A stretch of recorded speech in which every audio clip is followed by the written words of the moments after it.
Modes of dissolution of firm, यानी partnership firm को हम कैसे कैसे डिसॉल्व कर सकते हैं। तो सबसे पहला जो है यहाँ पर वो है म्यूचुअल एग्रीमेंट। म्यूचुअल एग्रीमेंट बोले तो पार्टनरशिप फर्म जो है वो एग्रीमेंट के द्वारा ही सेट की जाती है।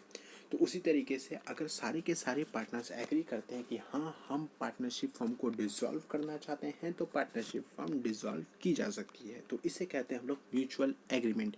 उसके बाद दूसरे नंबर पे आता है हमारा कंपलसरी डिसोल्यूशन। कंपलसरी डिसोल्यूशन बोले तो जैसे कि मान लो हमारे पार्टनरशिप फर्म में 3 पार्टनर्स है और तीनों के तीनों ही पार्टनर्स इंसॉल्वेंट हो गए। इंसॉल्वेंट समझते हो ना, अपनी लायबिलिटीज़ को वो पूरा करने में सक्षम नहीं है, तो फर्म को क्या करना पड़ेगा, कंपलसरी डिसॉल्व होना पड़ेगा। ठीक है, यानी ऑल पार्टनर्स अगर इंसॉल्वेंट हो जाते हैं तब हमें क्या करना पड़ेगा, पार्टनरशिप फर्म को डिसॉल्व करना पड़ेगा। या फिर अगर बिजनेस करना ही अनलॉफुल हो जाए। अनलॉफुल कैसे, जैसे कि मान लो अभी जो है limit minimum numbers of partners की कैटेगरी 2 है।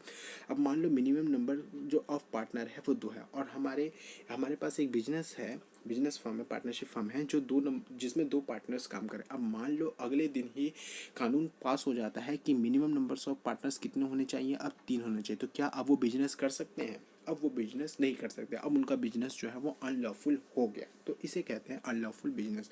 तो इस केस में भी उनको कंपलसरी डिसोल्यूशन करना पड़ेगा। ठीक है, उसके बाद तीसरा जो मैंने यहाँ पे लिखा है वो है बाय नोटिस। बाय नोटिस का मतलब क्या है, देखो बहुत सारे पार्टनर्स हैं, मान लो 3 पार्टनर हैं। 3 पार्टनर्स में से किसी एक पार्टनर ने कह दिया कि भाई मैं क्या करना चाहता हूँ कि जो पार्टनरशिप काम चल रहा है ना हमारा, मैं उसको बंद करना चाहता हूँ, डिसॉल्व करना चाहता हूँ। तो उसने नोटिस दे दिया। तो अब अगर सारे पार्टनर सब एग्री कर जाते हैं उसके बाद के ऊपर, तो पार्टनरशिप फर्म हमारी डिसॉल्व हो जाएगी। तो इसे कहते हैं बाय नोटिस। उसके बाद जो अगला कैटेगरी आता है वो है on happening of event. On happening of event.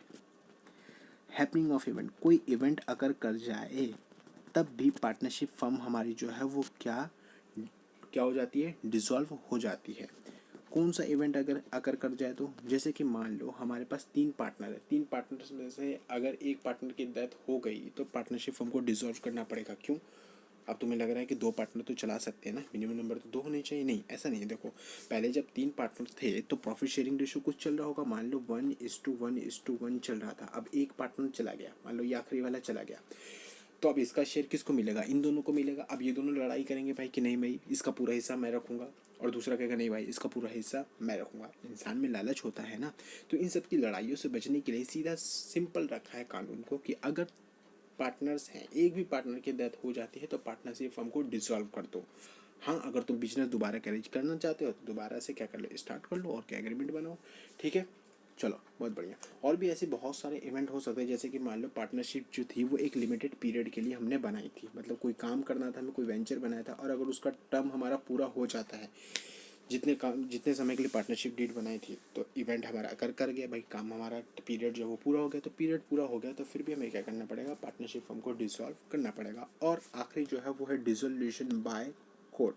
Court order कर दे, क्या कहते हैं, किस लिए, फर्म को डिसॉल्व करने के लिए। भाई कोर्ट की ऑर्डर करेगी फर्म को डिसॉल्व करने के लिए। जैसे कि मान लो हमारे पास पार्टनर है 3 पार्टनर में से एक पार्टनर जो है अनसाउंड माइंड हो गया, पागल हो गया, बेवकूफ़ हो गया। ठीक है, तो अब क्या करना पड़ेगा, अब वो बिजनेस करने के लायक नहीं है, तो कोर्ट जो है वो ऑर्डर कर देती है कि चलो भाई अपना बिजनेस बंद करो, बोरिया इस तरह बांधो और निकलो यहाँ से फट। ठीक है, तो ये है हमारे मोड्स पार्टनरशिप फर्म को डिसॉल्व करने के।